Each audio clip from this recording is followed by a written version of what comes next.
अस्सलाम वालेकुम दोस्तों, welcome to the YouTube channel Asif online academy. जीअं त असां जूनियर साइंस टीचर जी तयारी कयूं पिया, साइंस जा कुझु लेक्चर बि असां अपलोड करे चुका आहियूं।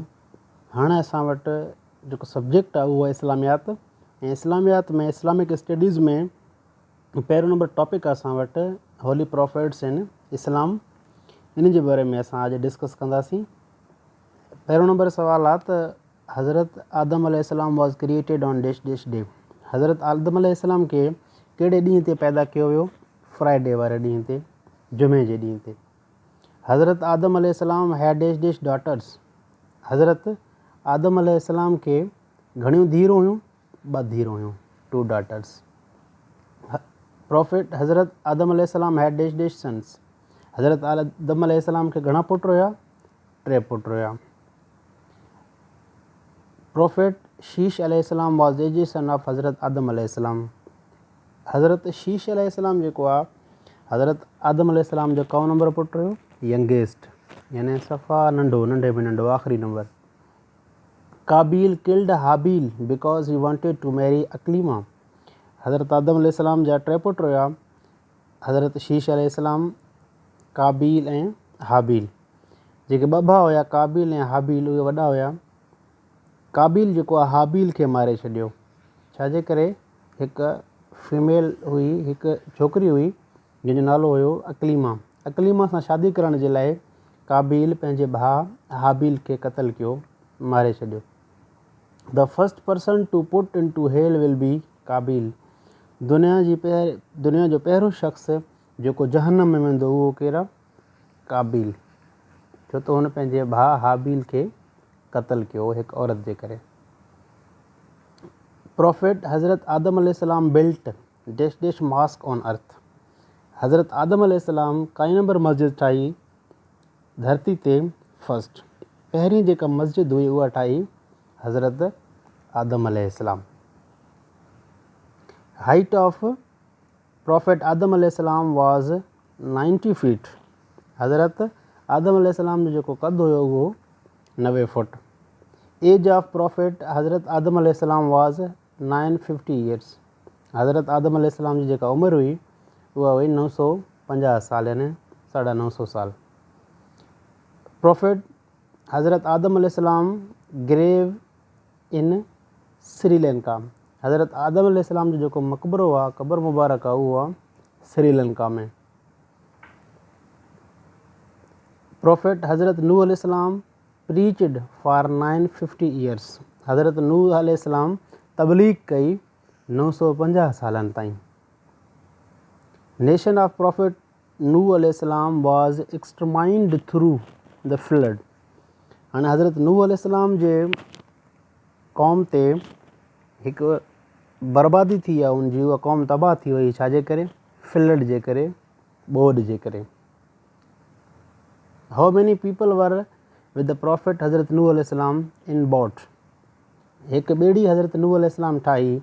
अलाह ताला जी तरफ़ां हुकुम आयो, तव्हां सां जेके बि तव्हांजा माण्हू आहिनि उन्हनि सां गॾु तव्हां हिकु ॿेड़ी ठाहियो ऐं उन ॿेड़ी में तव्हां वेझी वञो। बाक़ी जेके बि माण्हू आहिनि जेके नाफ़रमान आहिनि उन्हनि ते ॿोॾि जो अज़ाब नाज़िल थियण वारो आहे। त पोइ हज़रत नूह अलैहिस्सलाम सां गॾु 80 माण्हू हुया टोटल, जंहिंमें उनजा फैमिली मेम्बर्स हुया ऐं बिलीवर्स बि हुया। 80 माण्हू हुया उन ॿेड़ी ते, जेके बची विया बाक़ी सभु तबाह थी विया।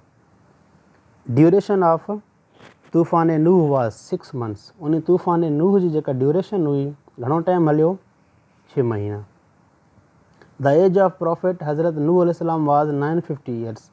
हज़रत नूह अलैहिस्सलाम जी जेका उमिरि हुई, कुझु किताबनि में 1050 साल ॿुधाइनि था, कंहिं में 1030 ॿुधाइनि था, पर क़ुर पाक में जेको लिखियलु आहे उहो आहे 950 साल। द टाइटल ऑफ अबुल बशर सानी फॉर विच प्रॉफिट। अबुल बशर सानी जेको आहे उहो कहिड़े नबी जो टाइटल आहे? हज़रत नूह अलैहिस्सलाम। Which prophet was thrown into fire by the order of Namrud. नमरूद जे हुकुम ते कहिड़े नबी खे बाह में उछलियो वियो? हज़रत इब्राहिम अलैहिस्सलाम। हज़रत इब्राहिम अलैहिस्सलाम खे बाह में उछलायो वियो, पर बाह बि उनखे साड़े न सघी, नुक़सानु पहुचाए न सघी। हाउ मैनी डेज़ प्रॉफिट हज़रत इब्राहिम अलैहिस्सलाम वाज इन फायर। हज़रत इब्राहिम अलैहिस्सलाम घणा ॾींहं बाह में हुया? 40 ॾींहंनि ताईं। अज़ाब of mosquitoes was sent two the nation of which profit. कहिड़े नबी जे नेशन ते क़ौम ते मच्छरनि जो अज़ाब नाज़िल थियो? हज़रत इब्राहिम अलैहिस्सलाम। हज़रत इब्राहिम अलैहिस्सलाम जे क़ौम जे मथां मच्छरनि जो अज़ाब नाज़िल थियो।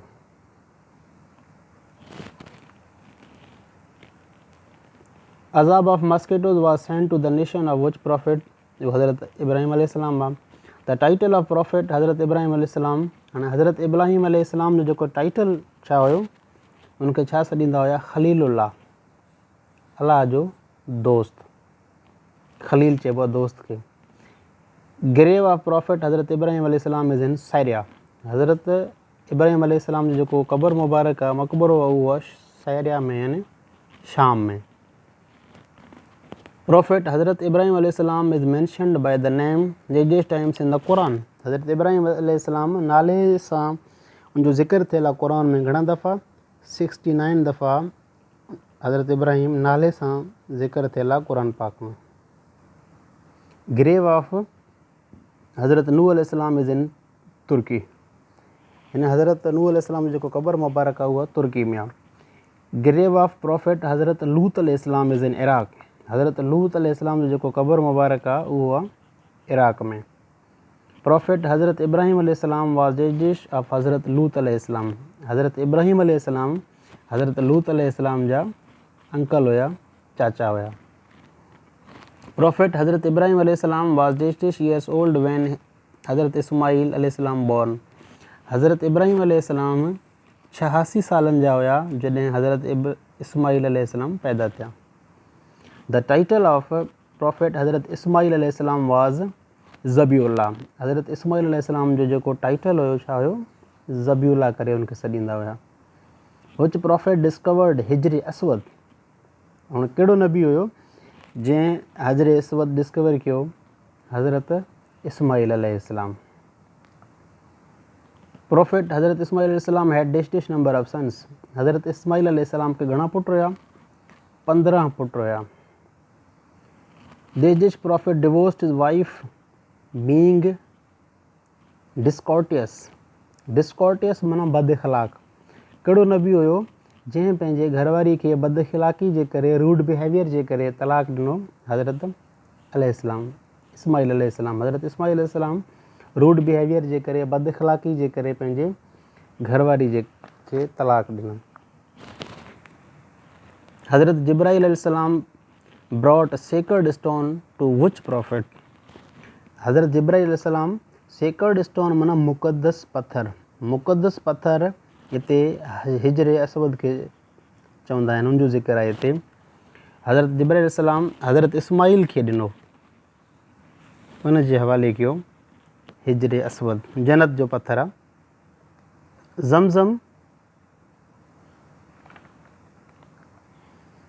Zamzam emerged from beneath the foot of which profit. Zamzam जेको आहे पाणी, उहो कहिड़े पैगंबर जे पेरनि जे हेठियां निकितो, इमर्ज थियो, उतां ज़ाहिर थियो? उहो हज़रत इस्माइल अलैहिस्सलाम।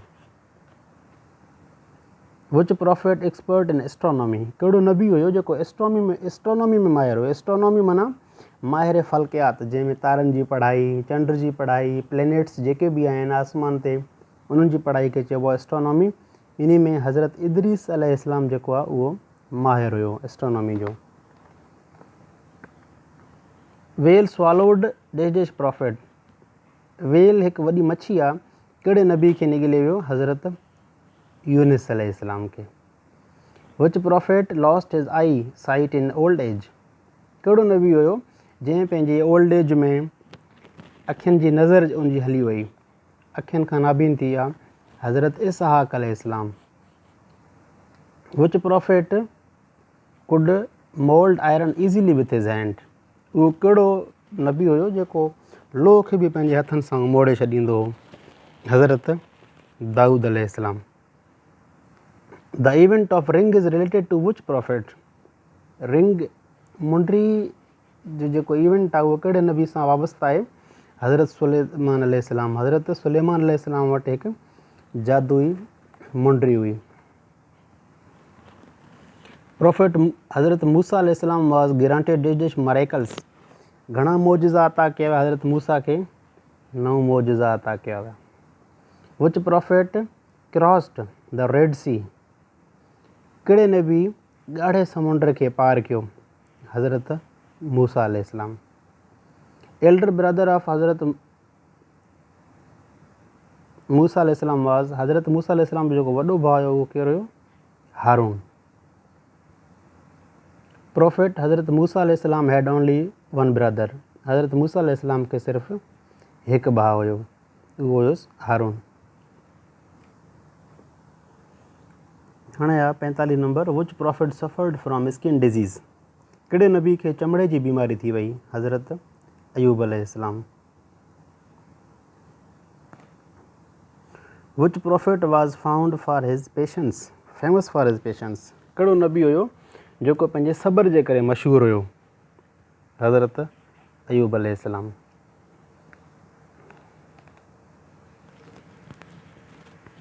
हाउ मेनी प्रोफेट्स सेंड टू बनी इसराइल, बनी इसराइल क़ौम जे तरफ़ घणा नबी मोकिलिया अल्लाह ताला, 4 नबी मोकिलिया। How many languages were understood by prophet Hazrat Idris अलैहिस्सलाम, हज़रत इदरीस अलैहिस्सलाम घणियूं ॿोलियूं सम्झी वेंदो हुयो, 72 ॿोलियूं।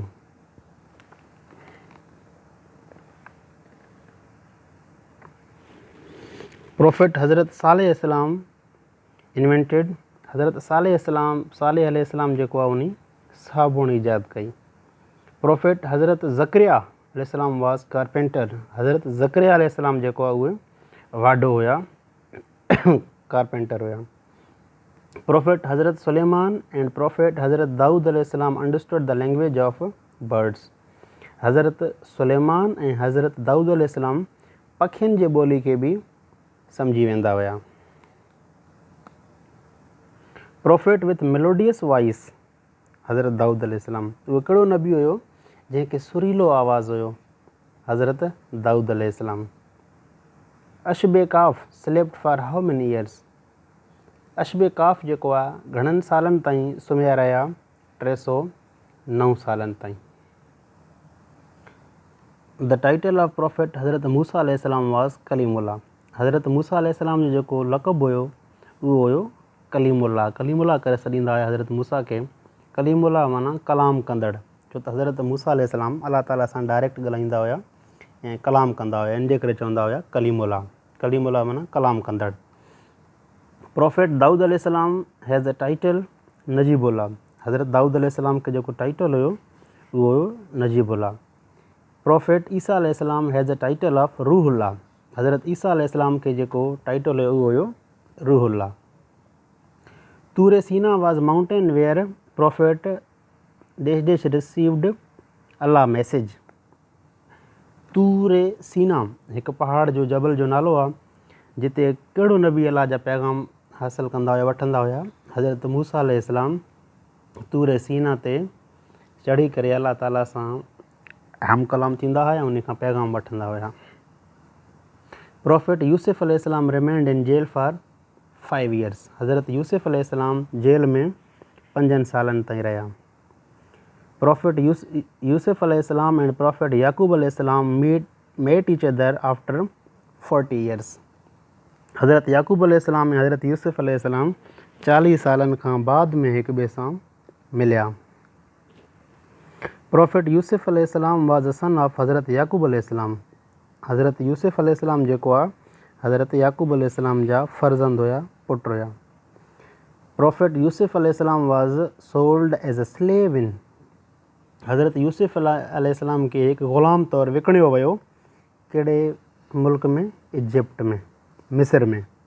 प्रोफेट यूसुफ अलैहिस्सलाम हैड डिश ब्रदर्स, हज़रत यूसुफ अलैहिस्सलाम खे 11 भाउ हुया ऐं उन्हनि भाइरनि जेको आहे विकिणे छॾियो हज़रत यूसुफ अलैहिस्सलाम खे।